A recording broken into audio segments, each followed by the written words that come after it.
gun control for us is a fantasy. In a way that like people say, well, you're being unrealistic about printing a gun. I think it's more unrealistic now, especially going forward, to think you could ever control this technology.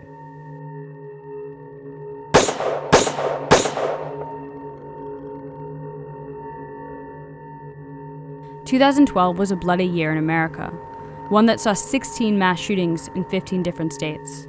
The violence led Helen O'Neill of the Associated Press to dub it the Year of the Gun. It all came to a head on December 14th in Newtown, Connecticut. Yeah, these units in the pool, I got bodies here, but getting ambulances. That morning, 20-year-old Adam Lanza entered Sandy Hook Elementary and killed 20 children and 6 adults before taking his own life. In the hard days to come, that community needs us to be at our best as Americans, and I will do everything in my power as president to help. In the wake of the tragedy, President Obama announced 23 executive actions meant to curb gun violence. Included were universal background checks, as well as bans on assault weapons and high-capacity magazines. The only thing that stops a bad guy with a gun is a good guy with a gun. In defiance, the NRA and other pro-gun activists stepped up campaigns that directly oppose any new gun control regulations. In the midst of this political firestorm is Cody R. Wilson, a 25-year-old graduate student and self-described crypto-anarchist. Cody is trying to put an end to the gun control debate with 3D printing. As one of the key figures in the Wiki Weapon movement, his goal is to produce and publish a file for a completely 3D printed firearm, one that anyone can download and then create with the right tools. He does this under the banner of his Austin, Texas-based company, Defense Distributed. 3D printing, or additive manufacturing, works like this. A computer-aided design, or CAD file, is created. That file is then sent to a 3D printer. The printer then builds the object in the CAD file by starting at the base and applying a series of layers. At the end of the process, a 3D printed item is born.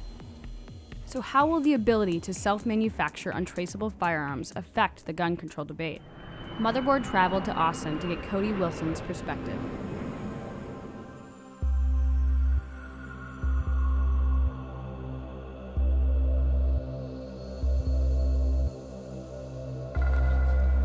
So this is my warehouse. Basically, it's a space that we've been using since August. We have a 3D printer on site, which means when you get a federal firearms license, your activity and the location are all tied together with the license. So I can't have the license and go do things somewhere else. I have to have it at a location. And this is the Object Connect printer that we've been using from the very beginning. Our very first low receiver is printed here. Hooked it up to an upper and fired it.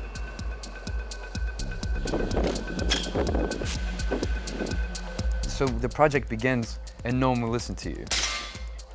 Okay, so this is testing the printed lower with an AR-57 upper. You fight just to be heard.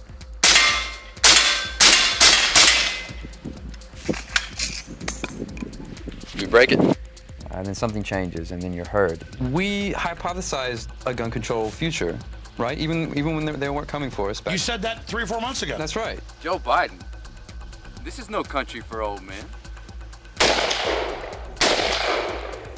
We really don't think it's a stunt, man. I think the state's now making it easier for us to prove this point, whatever this permanent assault weapon ban is going to be. How's that national conversation going? Is this guy a hero or a villain? That's a good question. By Defense Distributed in Austin, Texas. My partner, Ben Denio, the guy who basically came up with the idea with me, we were on the phone and Ben was like, we could be like arms manufacturers. That'd be cool, right? And like, yeah, what about 3D printing, And at that point, we weren't aware that anyone had done it or was trying to. And I said, if we could print a gun, other people could do this. Like, what if we gave it away, open source style? What would that mean? And we realized, wow, this is really attractive.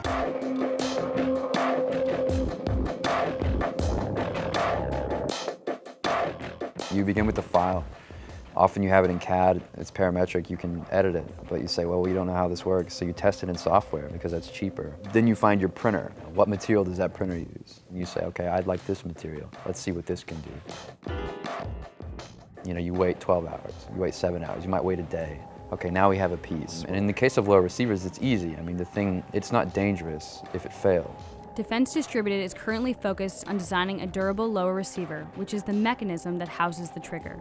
All of their lower receivers to this point have been designed for the highly customizable AR-15, the same type of gun used in the Sandy Hook massacre. You know, we couldn't have predicted Sandy Hook and some of these other events, but people say, you know, where do you think your project fits within this greater discussion about gun control? If we make a Second Amendment argument, it's all the way, it's to the limit. But I don't like to make it about the Second Amendment or gun control at all. It's more radical for us. Like, there are people from all over the world downloading our files, and we say, good. You know, we say, you should have access to this. You simply should. We left the warehouse and traveled across town to Cody's apartment, which doubles as Defense Distributed HQ. It is also home to his private arsenal. All the magic that the ATF loves to regulate happens right in here. So this is the firearm in commerce. None of this is serialized. You know, you can order this right through the mail. You know, if you're 12 years old, you can buy it online. You know, which I think is a thing of beauty. I like fitting the clear piece to it because you can kind of see everything inside. The only problem that this piece has is it just simply can't take some of the recoil forces. And I think we can fix that. So this is 1,080 rounds of corrosive 5.45x39. What's great right now about America is you can buy ammunition online, you know, right? And this is post Sandy Hook craze ammo, I found. Good deal. The question that I hear a lot is, well, why does anyone need, you know, an ammunition clip from more than 30 rounds, you know, or 30 rounds? Why does anyone need that? Don't you know they can do all kinds of harm with that? Why shouldn't we limit their reload times? But I think there's an error there, and I can like demonstrate it in other ways. Well, why does anyone need 2 houses? Well, why does anyone need to make more than $400,000? You hear it every day. It's just a kind of dim view of human spontaneity. Like, because we're so free, everything must be prohibited. I've only let like one other crew up here. Canada Global News, just because they're so, just like the terrorism, like they're just so terrified by it.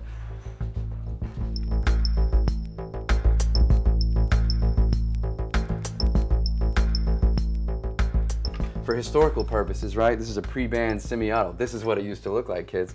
But if I could do it over, if I knew that there'd be a band coming, I'd get into the AR, because I mean, you're never gonna find 5.45 laying around. This is like version 3 of our lower, and in fact, our first really successful like step from our first test. And so this was our first piece that could take us to like 100 rounds.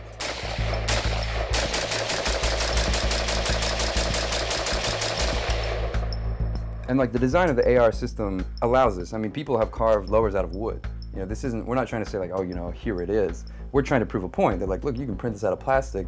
And just to take the New York Times point specifically, you can do this in your bedroom. You know, it's to prove this political point that, look, gun control doesn't mean what it meant in 1994. I'm Nick Bilton. I'm a columnist for the New York Times and lead writer for the New York Times Bits blog. And I cover technology and privacy and culture and the things that are changing in society as a result of those. When you first see something that's printed out in 3 dimensions, it kind of blows your mind a little bit. And so I'd always tracked this technology as I'd been a reporter at the Times. And one day I was on Thingiverse, which is a website which allows you to upload parts for 3D printers and then download them. And I came across a gun part, and I was kind of blown away. I was like, what is this thing? And the more I started to research, the more I started to find out that there was this very, very small group of people that were exploring building a 3D gun. Thingiverse.com, which is kind of like known in the hobby or the maker community to be like this repository of community information for 3D printing, it decided to take unilateral action and just remove all these gun-related files. And, you know, it seems pretty clear it was a response to Sandy Hook. So look, you know, without even judging what they're doing, it just is an act of censorship in my mind. Yeah, they have a terms of service that say, well, you can't have gun files, but they had hosted those files, some of them for up to like over a year. But those files immediately went down, and we recognized, okay, you know, people don't know, at least in the maker community, where to go now. So we decided to launch defcad.org and hosted all the files that they took down. And then since then, people have now doubled the files that we have, just sending us files. I get files at least once a day, you know, sometimes more.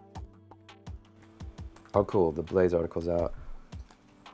People rushing to download online blueprints. So it's like, you know, and this will only reinforce what's going on. So it's a piece about our site, defcad, talking more or less about how, you know, there's a virtual rush on, oh yeah, I posted this list of all the government visitors to our site. Okay, there's not like strong sharing or anything on it yet, but... Cody Wilson had been featured in Wired, I believe, and then he'd also kind of made the news as his 3D printer had been taken away after he'd put a video online explaining what he was going to do. On September 26, 2012, Cody was notified that the 3D printer he had recently began leasing was being repossessed. The manufacturer's reasoning? Cody's lack of a federal firearms license and his public statements regarding the intended use for the printer. Well, so this is...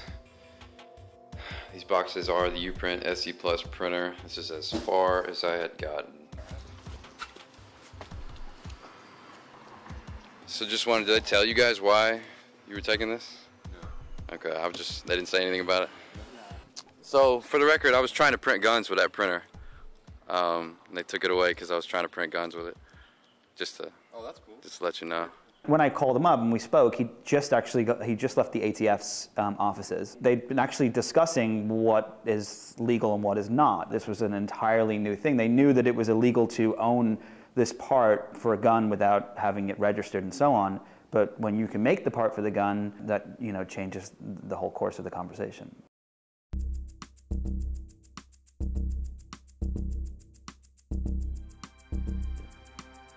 Okay, that's the best way to talk about it. This whole piece, begins from an Aegis file that can be CNC milled into like a metal receiver. It's just not built for being in plastic. So when we had fired our first one, we noticed a lot of give in the back of the piece. It was bouncing, it was flexing, and then the recoil of the gun tore right through this buffer tower. So we doubled the thickness all the way around. And we thought, even marginally, that improves the strength, especially in the Odjet material we were using. I'm kind of out here with only 2 or 3 people helping in Austin. We concentrate our efforts on lowers, and like I'm just now starting with magazines. And in fact, the whole operation has like pivoted. I've got like 4 or 5 guys, really all the people that I know are talented in SolidWorks, working on high capacity magazines. It proves the point much better than the lower receiver does. You can't ban a box and a spring. This is a Colt M16, a printed high capacity magazine.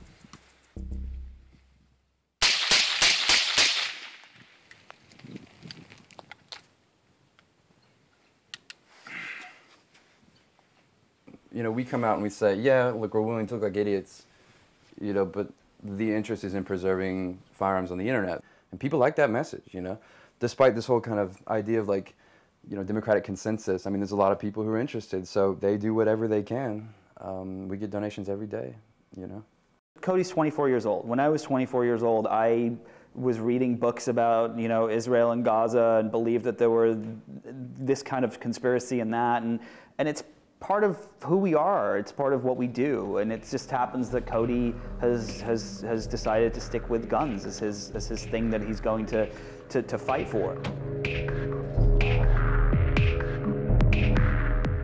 There's this Fukuyamist idea that like history had ended after the Cold War, right? And that like if we could just tweak neoliberal democracy, everything's going to be fine forever. That like somehow this is like the final political form. I mean, this is ridiculous. And you can see it. There's no evidence of a political program anymore in the world. In America, there aren't genuine politics. There's the media telling you Barack Obama versus Mitt Romney is like the epic clash of ideology, when we both know they're globalist neoliberals. I mean, they both exist to preserve like the interest of this relatively autonomous class of Goldman Sachs bankers.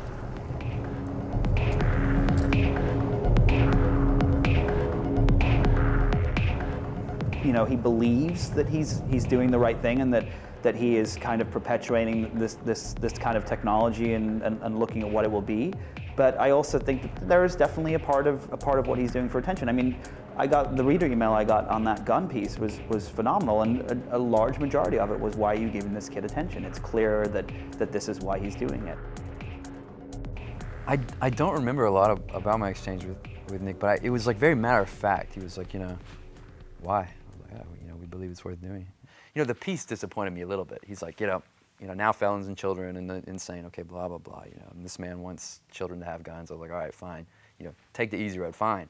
But at least he was saying, it's intentionally disruptive. That's true. The New York Times reporter sensationalizing something? No, I'm just kidding.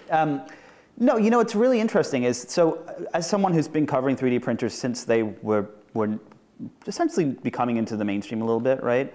I have seen that the people that are interested in them are teenagers. And so my thought when I heard about what Cody was up to was the fact that the first people that are probably going to use these are going to be kids. The reality is he could be the canary in the coal mine that is showing us what the future may be. Right. So we're at one of the service bureaus that helps us out. Basically, one of our printers north of Austin. We come here to prototype a lot of our designs. This one's good because, well, this particular printer is good because we can hop on this almost anytime we want. The volume of the machine is such that we can just kind of come in as with other pieces that are being printed.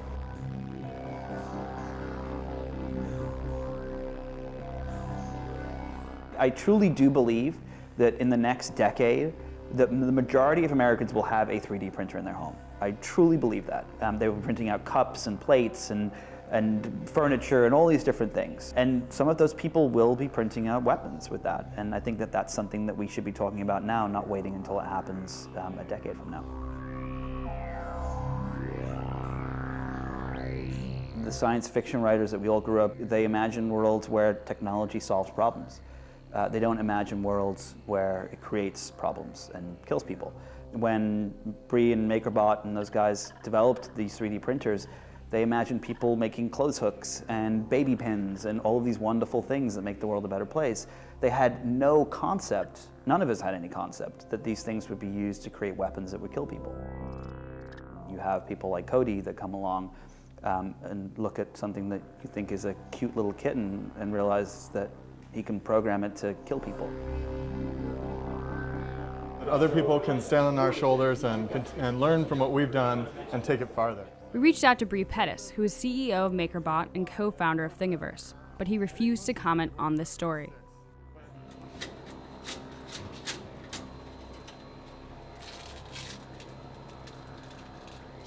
Like removing Velcro. Technology always moves quicker than the law. So, you know, it was 6 years before Facebook was actually held accountable for all the privacy things that they'd done by the FTC, right? 6 years and 1 billion users before the FTC actually caught up to the things that they'd done. And this is happening now with 3D printers and guns. I've read a lot of the criticisms, the back and forth in the maker community and the tech community about, well, you know, 3D printing is like desktop printing. You know, no, it's not. It's nothing like it at all. It's not going to be the same. And, you know, who can know? I do see how there's materials like Carbomorph coming out. There's complex materials coming out, even for cheap printers, in unexpected ways. And I think if complex materials can keep being developed for 3D printing, it is going to be what some people are saying about it, a real step forward. Some people are willing to run all the way with it. Maybe we're some of them. We're like, you know, oh, whole guns, you know. But it's a vision of something, you know. Thank you, man. That's good. So here's the piece we picked up. So this is like, I think revision, was it 3? Do you remember the file? Yeah. It's stained and everything? Yep, this is a black coating on it, so. That's badass. It's not threaded? Yeah. No. We got this. I got my tap wrench to work finally after the other day.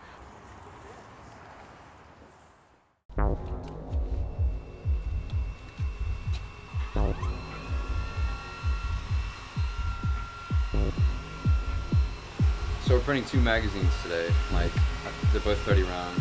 And the point is just a demonstration. So one's a USGI mag, it probably won't work very long, but one of these shells I think really will. But anything over 10 at this point proves a point. You know?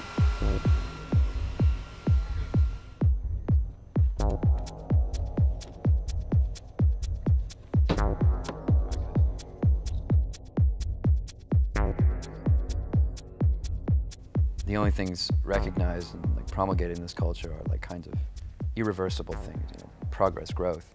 To have a symbolic gift like the printable gun does so much ideological damage and violence to these ideas. You hear these progressives talk all the time about the wrong side of history, like somehow we're going to get to some result and it's all going to be whole and good, and we say no, here's an element of reversibility and there's nothing you can do about it. It's like the intelligence and transparency of evil itself. It can't be ignored. A supporter of Defense Distributed joined us for the field test. He asked that we not use his real name. Hey, you know, Feinstein's bill, right, would regulate semi-autos harsher than fully automatic weapons. Wow. If it was to be passed today as it was proposed. You think it's all right? I see that hammer spring in there on the right. firearms are so demonized as something that's going to hurt somebody, but what a firearm actually is a tool, and it depends on how you would like to utilize it. And you can't really ban something based upon the individual intent. With all these mass killings going on, it was their intent to do that. If they really wanted to do it, they wouldn't need a firearm. They would do whatever it takes to do what they want to do. Don't tell me we're gonna get all the way out here and this isn't gonna work. But we'll make it work. Well, we're gonna need like a hammer. As Cody and his associate began fitting the lower receiver to the AR-15, they ran into an unexpected problem. The black dye that the manufacturer applied to the piece made it slightly too thick to fit with the rest of the gun. We've never worked with a dyed piece before. Let's try it, man. Give it a shot. I like last time, I just like used the hammer and got it through regardless. So. Nah, just fine. Maybe this paint will give it like a 0.01% strength improvement. Yeah. And we'll break 100 rounds today. Sounds good. Okay.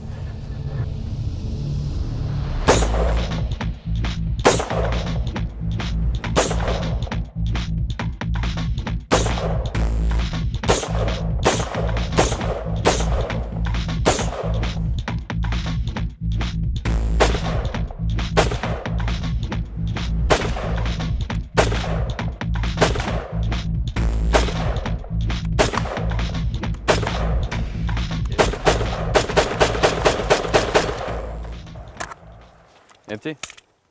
Done. Oh, we broke it? Okay. I thought it'd do well. How many rounds was that? Well, I've got a mag. You know, just pattern. At this point, you know, this is like, what, Gen 3? I mean, we know how this one's gonna break, so it's just like we told you, right through the... 27 rounds. We know that we're already in a better place in this. But I'm happy to demonstrate 30 rounds for you today, you know? Definitely.